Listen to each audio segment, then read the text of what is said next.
Details leak out about how Mike Vrabel is running this Patriots ship. That's where we start on this episode of Locked On Patriots.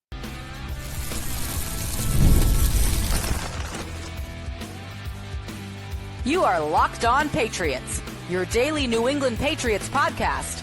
Part of the Locked On Podcast Network, your team every day. What's up, Patriots fans? I'm your host, Nick Cattles, born and raised in New England, your New England Patriots expert, host of the Everything Pats podcast, co-host of the Greg Bedard Patriots podcast with Nick Cattles, and also a sports talk show host veteran. On today's episode, another Patriots captain gets released, and we discuss one of the most polarizing prospects from the 2025 draft. But first, we have intel on how Coach Vrabel is leading the program at Gillette. We appreciate you joining the show, making us your first listen, and for being an everydayer. The Locked On Patriots podcast is a proud partner of the Locked On Podcast Network, your team every day. And this episode is brought to you by FanDuel. Right now, new customers can get $250 in bonus bets when your first $5 bet wins.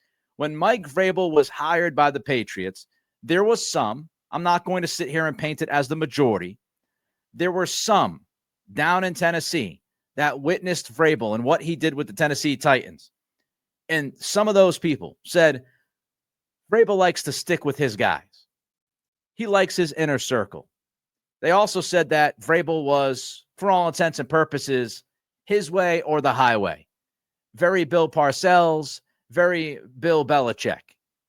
Well, we get the latest from Mark Daniels of Mass Live telling us how Mike Vrabel has actually run this program so far. Here's what Daniels wrote.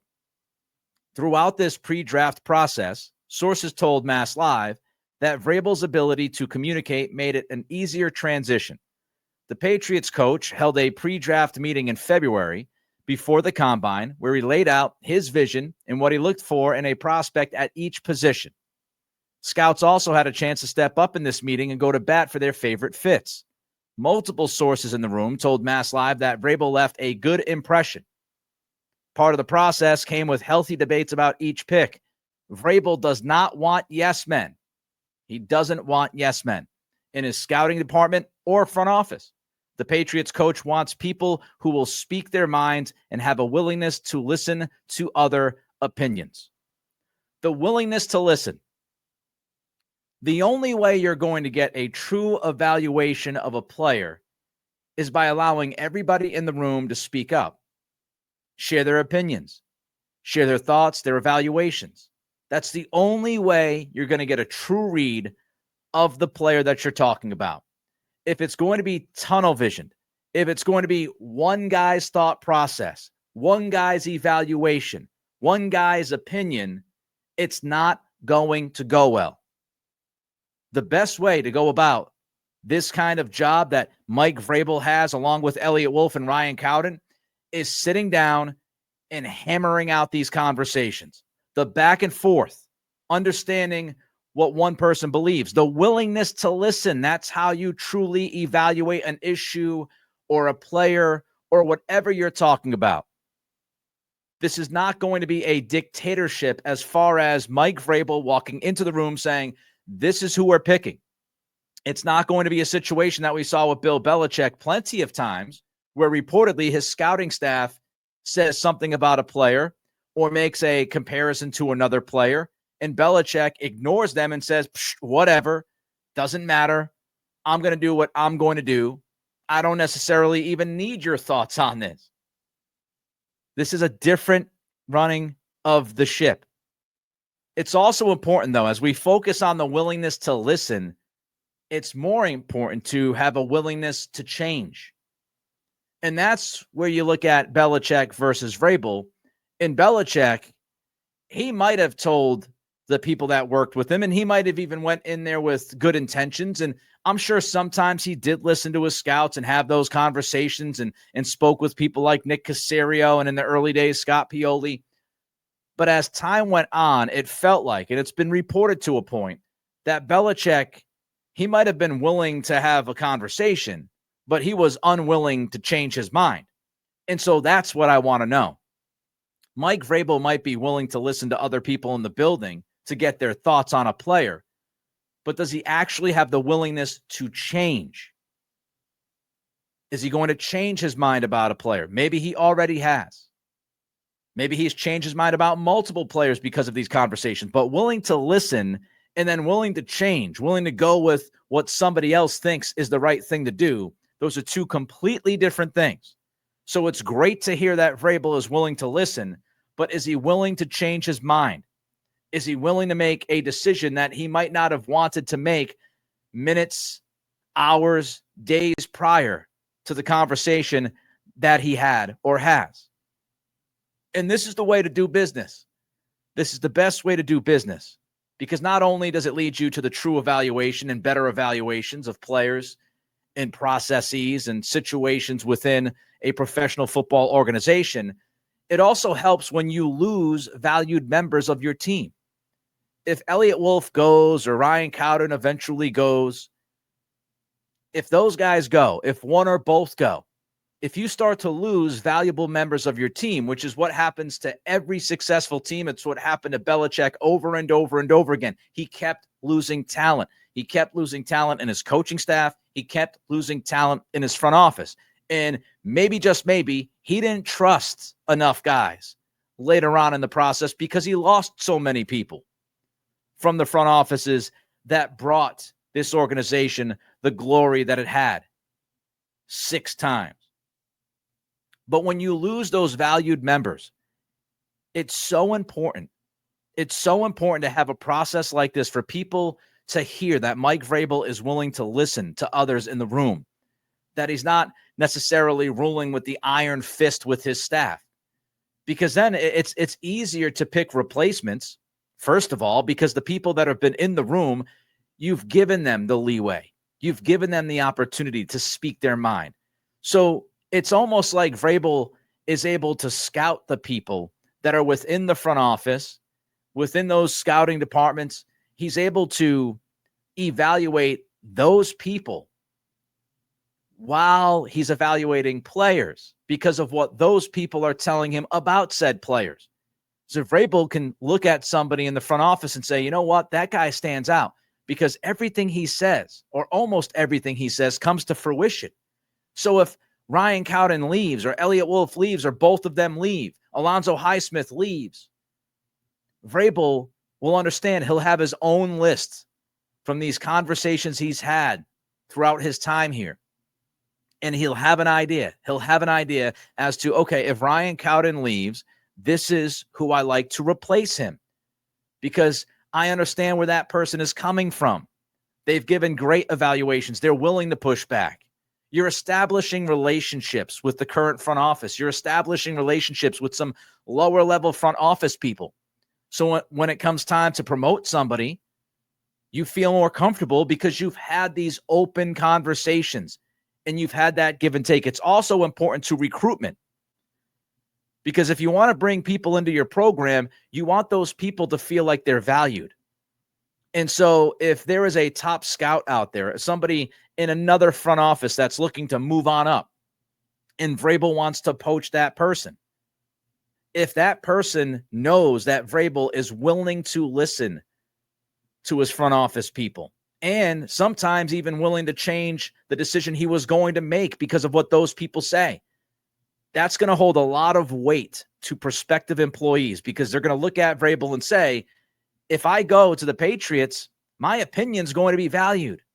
My evaluations are going to be valued, maybe more than they're valued currently. It also motivates people within the organization. It gives people within this front office that opportunity to be promoted. If you want one day to take over for Eliot Wolf or Ryan Cowden, this is your chance. You get to say what you want to say to Vrabel. You get to try to win these arguments in those offices. And it really just makes it fun. It makes it fun to go to work. Because if you could walk in there and honestly have these conversations and it feels like everybody's just trying to get to the best decision possible, if it truly feels that way, it's a fun place to work. Speaking of leading, The team's leadership continues to go through dramatic changes. That's coming up next as we continue with today's episode of Locked On Patriots, part of the Locked On Podcast Network, your team every day. The NBA playoffs, they're here. They're here, folks. As we know, the Celtics, they're playing in the playoffs right now. It's that time of year. And FanDuel is giving new customers an incredible way to get in on the NBA playoff action. Right now, when you join FanDuel and place your first $5 bet, that's your first $5 bet, you'll get $250 in bonus bets if that first $5 bet wins. I love how FanDuel makes betting so easy. Picking my favorite team, diving into player props. And when I talk about player props, I'm talking from three-pointers to steals to assists. FanDuel has so many ways to bet your favorite player props. Plus, after the game tips off, you can even combine live prop bets into a same-game parlay for a chance to win big. Keeps you involved during the game. It's fantastic. Don't miss out. Head to FanDuel.com. Again, it's FanDuel.com and claim your $250 in bonus bets and claim the $250 today. Mike Vrabel has made a clear statement. He's made a clear statement to his team. He's made a clear statement to the fan base. He's making a clear statement to everybody. The old leadership is gone. Out with the old, in with the new. Over draft weekend, the Patriots selected long snapper Julian Ashby in the 7th round. That caused some of you to get all worked up about drafting a long snapper in the 7th round. But when that pick was made, it seemed pretty clear to me, I think to most of you, that Joe Cardona's time here in New England was running out. The TikTok was running out for Cardona. And that's exactly what happened. Joe Cardona was released by the Patriots in the past 24 hours. And Cardona was the longest tenured Patriot. 10 seasons here in New England. The old Patriot way. Cardona, the longest tenured Patriot, was there at the Mike Vrabel introductory press conference along with David Andrews. Now both guys are out. And when you look at the leadership contingent from the player point of view last year, and you look at what's happened since the end of last season to right now in late April, you look at last year's captains. Jacoby Brissett, gone. David Andrews, gone. Juwan Bentley, gone. Dietrich Wise, gone. Joe Cardona, gone. The only one that survived is the one that actually had the captaincy stripped from him last year due to the off-field stuff, and that's Jabril Peppers. You wonder, is Peppers next? Is he the next guy that was a captain for last year's team, for Gerard Mayo's team? Is he the last? He certainly is the last. Is he going to be the next to be gone? It's a question that's worth asking because so far, every single one of them, other than Peppers, out. And you could even look at somebody like Jonathan Jones, who was not a captain, but certainly had captain tendencies and was looked at as a leader for this football team. Jones also gone. Went with Wise to Washington. So this is a clear statement from Mike Vrabel. The old leadership, the old guard is out. Less Bill Belichick ties. This is a new vibe at Gillette Stadium, at the facility. It's a new approach from a new guy in charge.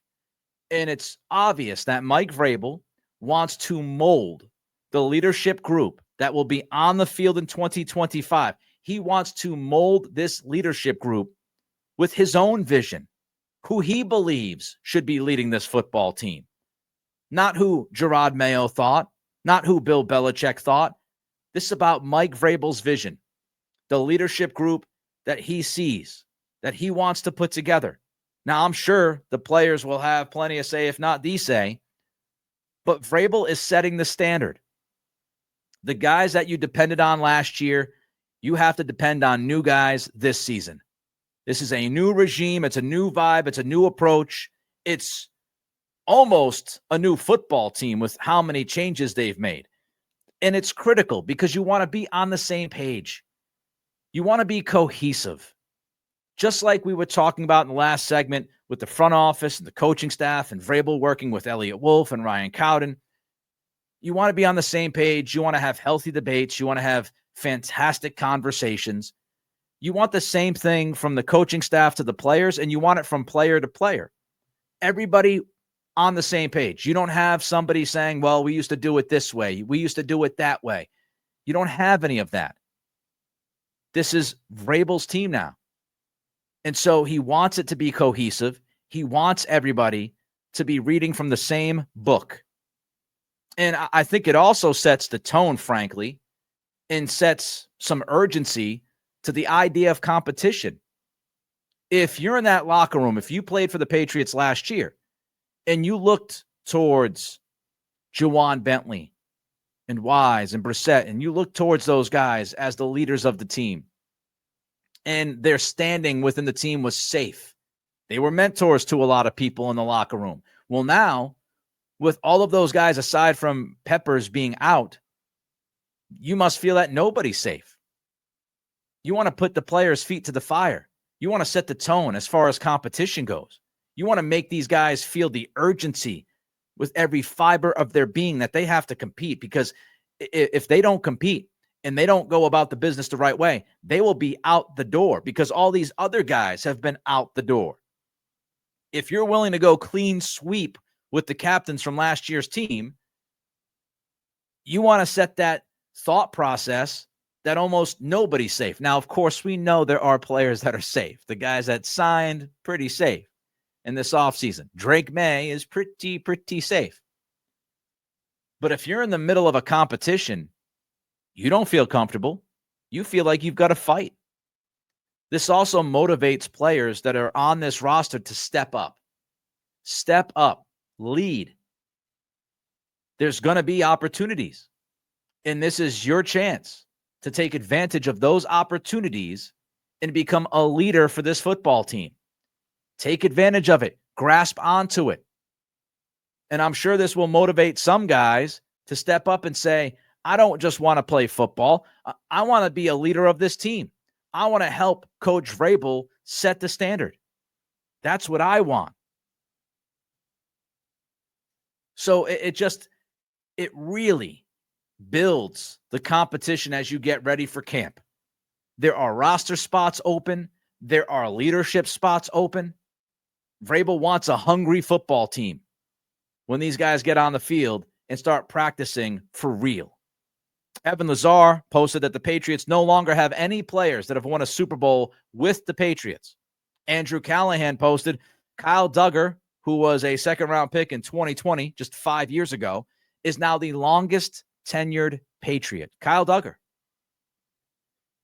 No more relying on the past success. There's no more relying on, remember the good old days, the Patriot way, when we won Super Bowls. And Vrabel wants to win, but he doesn't want guys. He doesn't want any of the feel. And I'm not saying that the captains from last year would have brought this into the locker room, but he just wants to make sure that people aren't relying on the past success of this program. They're not banking on the yesteryear. They've got to focus on the now. It's about the now and what kind of standard the 2025 Patriots are trying to set. Don't rely on the past success. Enjoy the past success. Understand what helped you become successful, but don't rely on it. And Vrabel, he's not going to rely on the Belichick approach or the Patriot way. He's going to set things his way. And the Patriots have winners on this roster. Don't get it twisted. I mean, Milton Williams just won the Super Bowl a couple of months ago. So it's not like you have a locker room full of guys who have been on 5-win teams or have no idea what it takes to make a deep playoff run, get to the playoffs, or win a championship. You do have guys. It's just they haven't done it in New England. They haven't done it with this organization. And it begs the question, and it's a fair question, are more changes coming? I wouldn't doubt it. I wouldn't doubt it.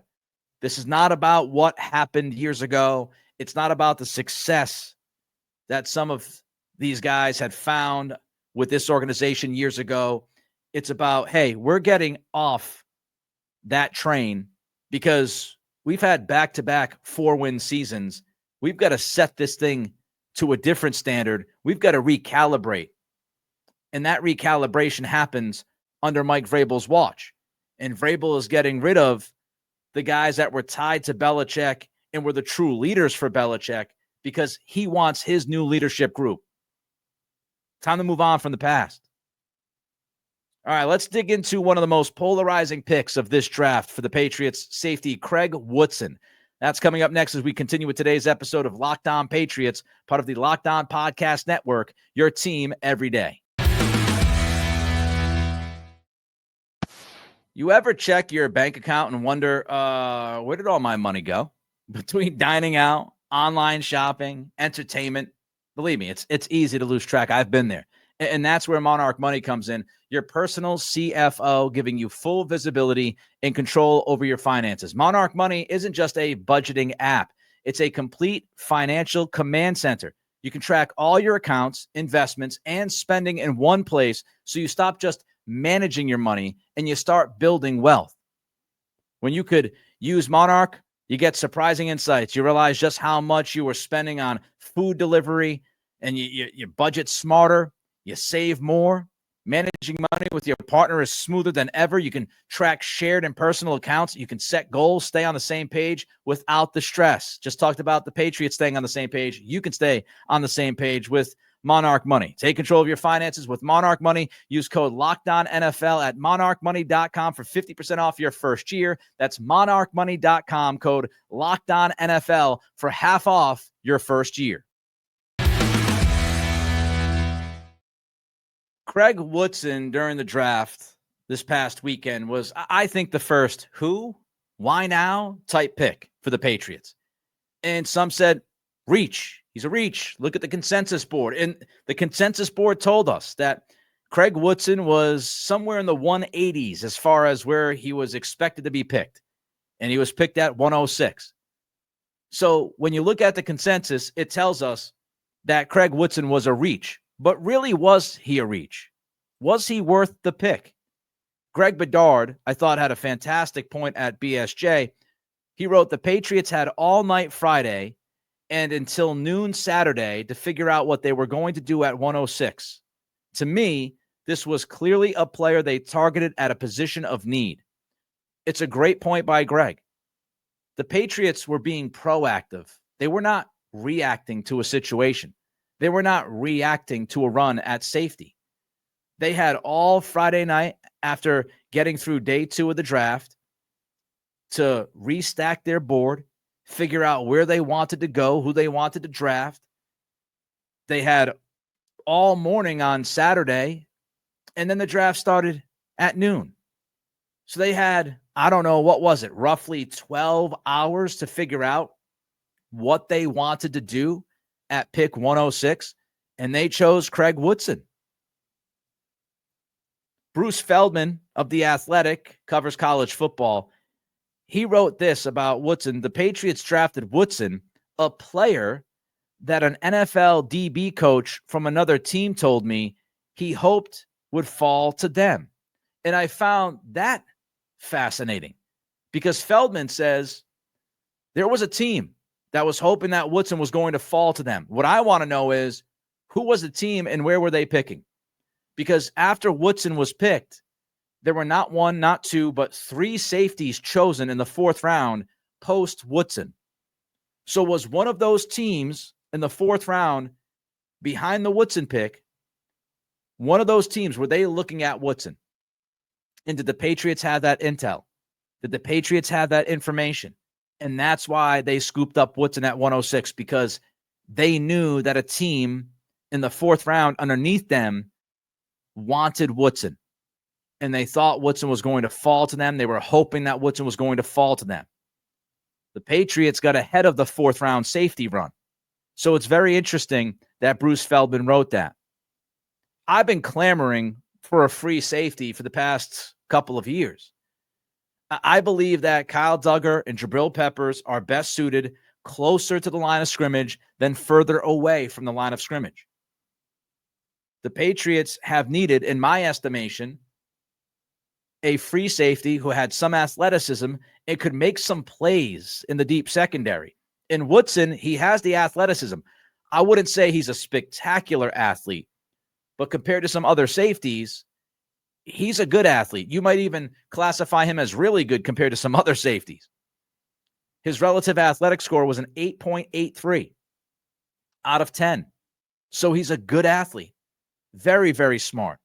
His interview with the media won the media over. Very, very smart guy. Great recall. On the field, very smart.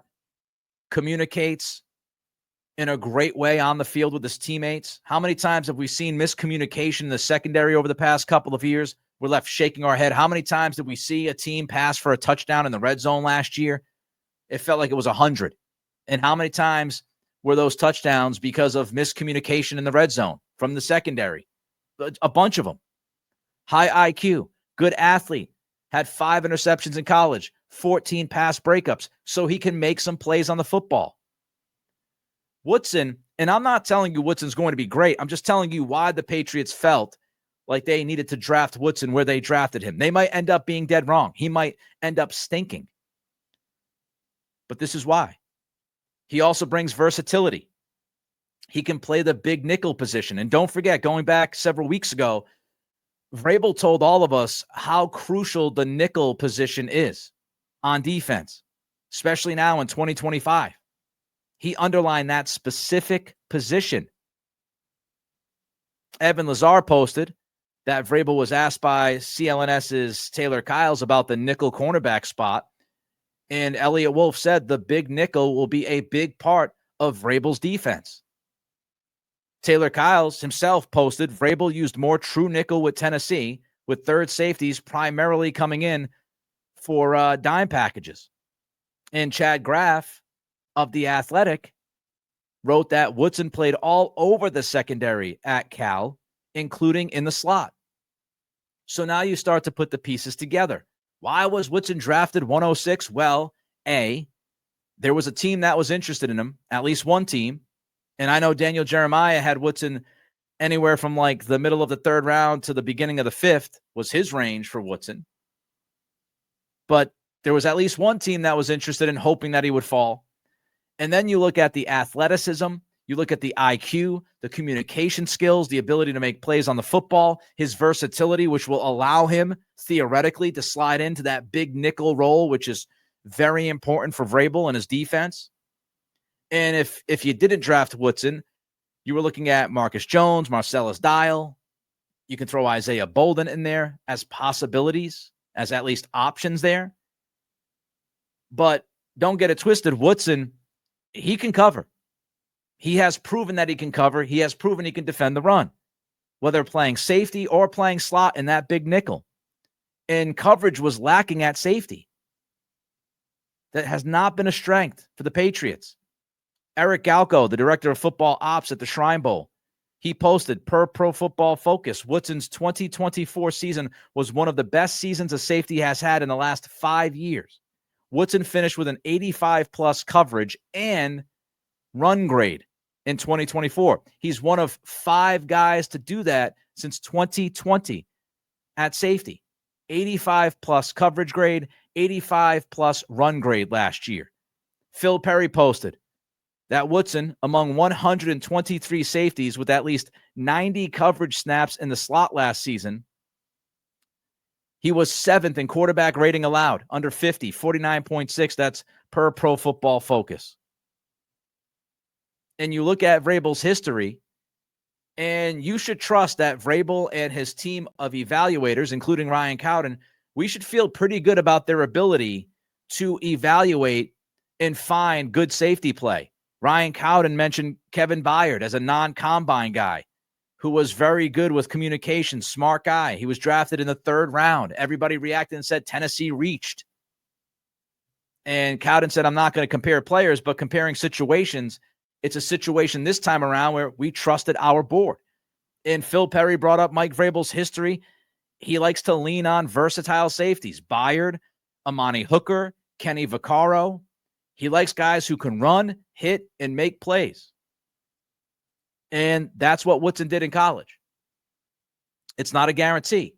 but it should bring you some confidence that the Woodson pick was not a complete what in the heck just happened kind of deal. All right, that wraps up this edition of Locked On Patriots. On tomorrow's show, Austin Hooper has a lot to say about the offense and Drake May. Let me know your thoughts on today's topics. Reach out to me on Twitter at NickCRadio. Don't forget to throw a comment in on the YouTube channel. And thank you for making Locked On Patriots your first listen today. For your second listen, check out Locked On NFL Scouting. The NFL draft, of course, it's over, but the roster moves and news never stops. Hosts Kyle Krabs and Joe Marino will make you the most informed NFL fan this offseason. Find Locked On NFL Scouting on YouTube or wherever you listen to podcasts. Have a great day, and we'll see you tomorrow.